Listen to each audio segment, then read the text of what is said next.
Kalau kan Kayak banyak ya orang-orang di timeline, terutama figur-figur populer gitu di luar negeri selalu mengatakan journaling, journaling, journaling. Itu kan salah satu hal sederhana ya iya, yang perlu dilakukan iya, oleh setiap orang iya, untuk betul. menulis gitu. Terus gue juga ingat dulu Oprah itu setiap hari menulis 5 hal baik Iya, yang sudah dia lakukan lakukan. di hari itu, Ya. dan dia terus menulis. Iya, iya. Gue nggak tahu sekarang masih dilakukan atau enggak gitu ya. Terus juga journaling itu kan membuat kita jadi bisa, selain merangkai kata, mengeluarkan apa yang ada di kepala, itu bisa menjadi sebuah ritual dan kemudian membantu kita untuk lebih mudah mengartikulasikan pikiran dan perasaan kita kan, Red? Oh iya, betul, betul. Journaling itu penting sekali dan di beberapa kelas, di hampir semua kelas nulis yang gue bikin ya, selalu gue minta pesertanya melakukan journaling. Kenapa? Karena journaling itu meskipun hanya 5 menit aja sehari, kalau dari efek sebagai penulis itu akan melatih lo menemukan kata-kata yang selama ini tersembunyi, lo latihan gitu. Tapi yang paling penting adalah lo mulai bisa mengartikulate apa yang lo rasain, apa yang lo khawatirkan, dan paling penting sebenarnya adalah being grateful ya. Ya, journaling itu salah satu cara lo bersyukur bahwa gue udah sampai di saat ini, meskipun masalah gue segini banyak, tapi gue tetap bisa berdiri loh, gue tetap bisa bekerja, gue tetap, itu ada bentuk rasa syukur, dan rasa syukur itu bikin tubuh lo kayak, kata orang ya, bikin tubuh lo kayak regenerate good cells gitu ya, healthy cells gitu. Jadi yang makanya journaling penting. Makanya banyak sekali psikiater, psikolog yang ketika punya pasien atau klien itu pasti bilang, coba nulis. Gue pernah punya satu peserta penulis private ya. Dia oleh psikiaternya diminta untuk melakukan journaling gitu. Karena dia bilang kalau mainnya ke obat gitu, tubuh bisa bereaksi macam-macam gitu. Memang obat diperlukan ketika saat genting, tetapi selebihnya adalah menulis. Bahwa ketika dia nulis pertama aja nih udah nangis, udah wah tumpah-tumpah gitu ya, ya nggak apa-apa, mungkin itu yang diperlukan.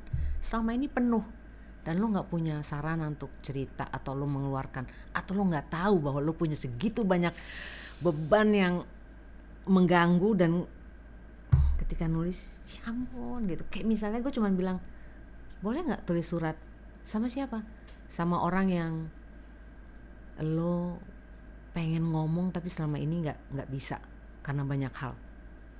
Terus dia baru nulis dear mom gitu, udah wah udah nangis deh ya.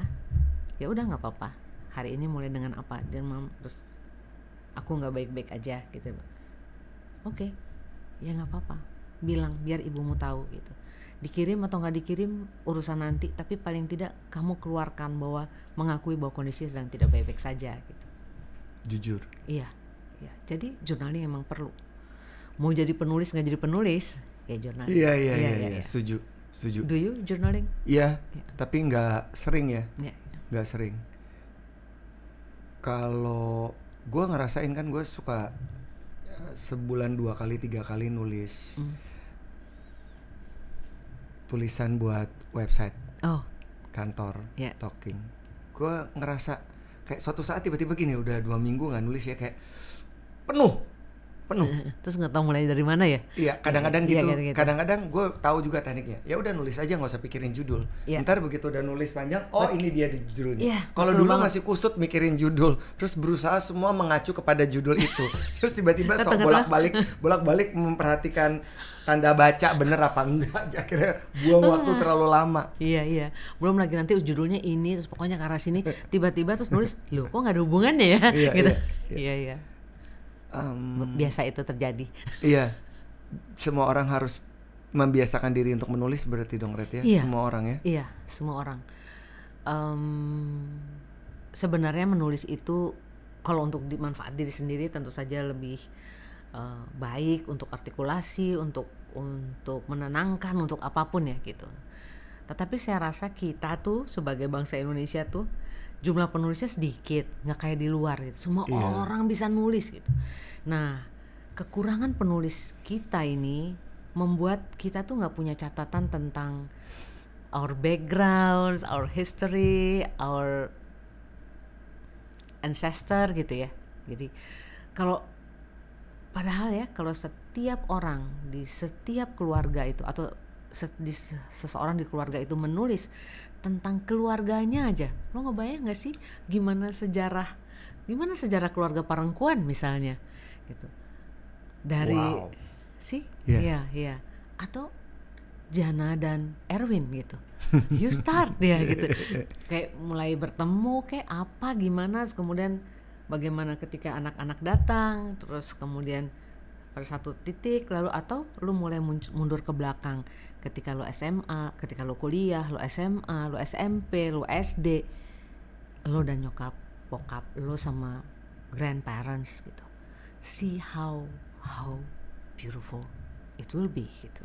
Yes. Iya. Ada rasa yang beda nggak sih nulis tangan sama nulis di laptop? Karena ada beberapa penulis-penulis hebat di luar negeri masih handwriting. Dan gue terkaget-kaget.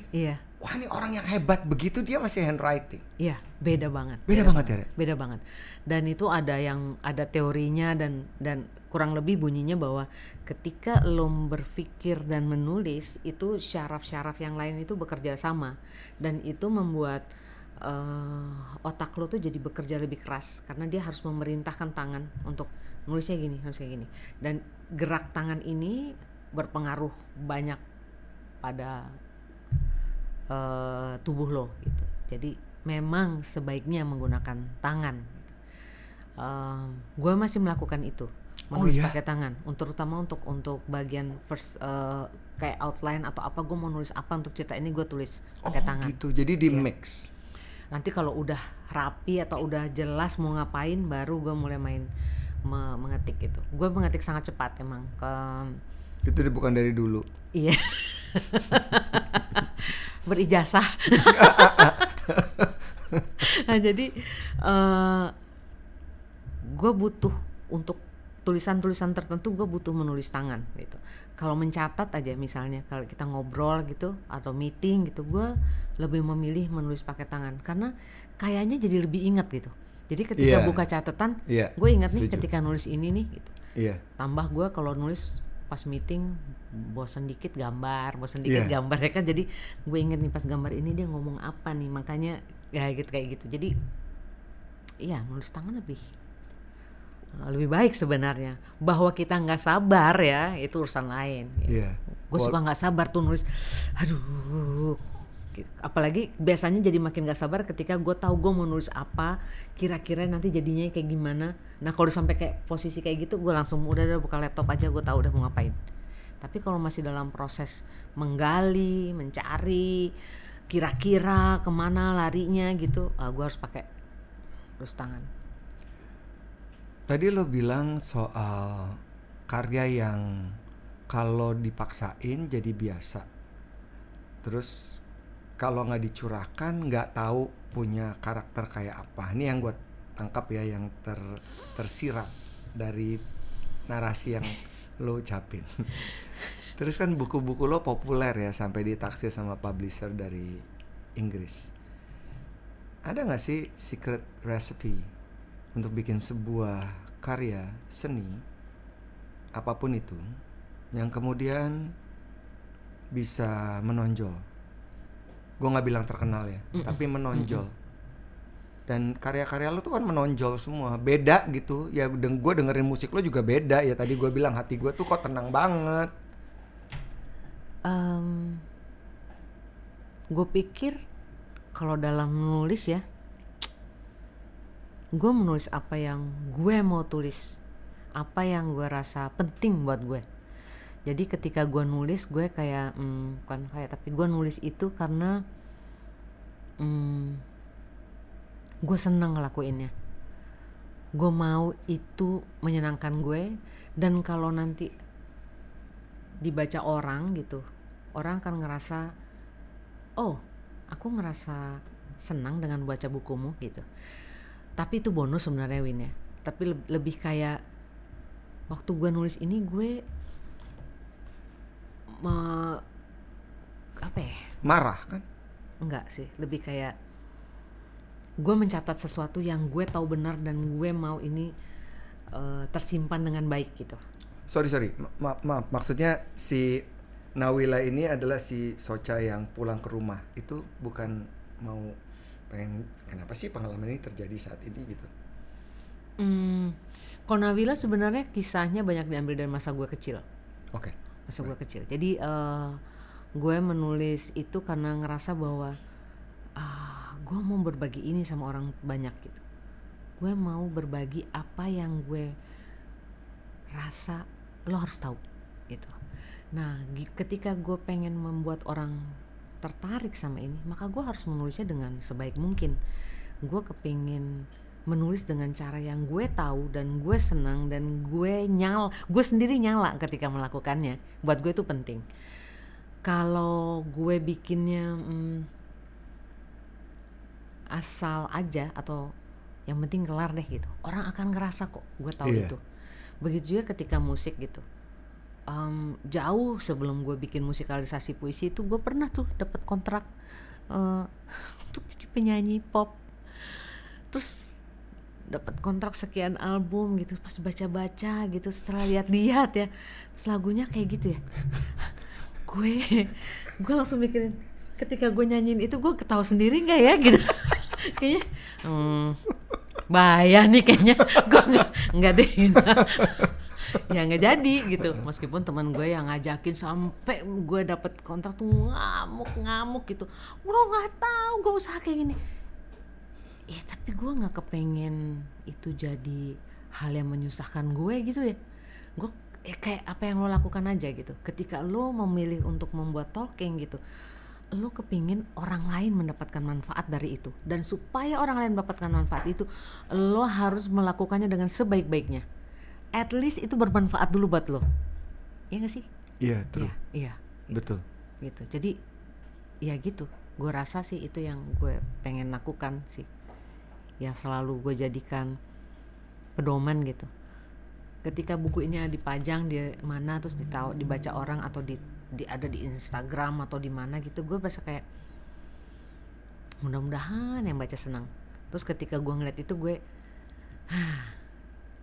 I'm happy that that's mine gitu.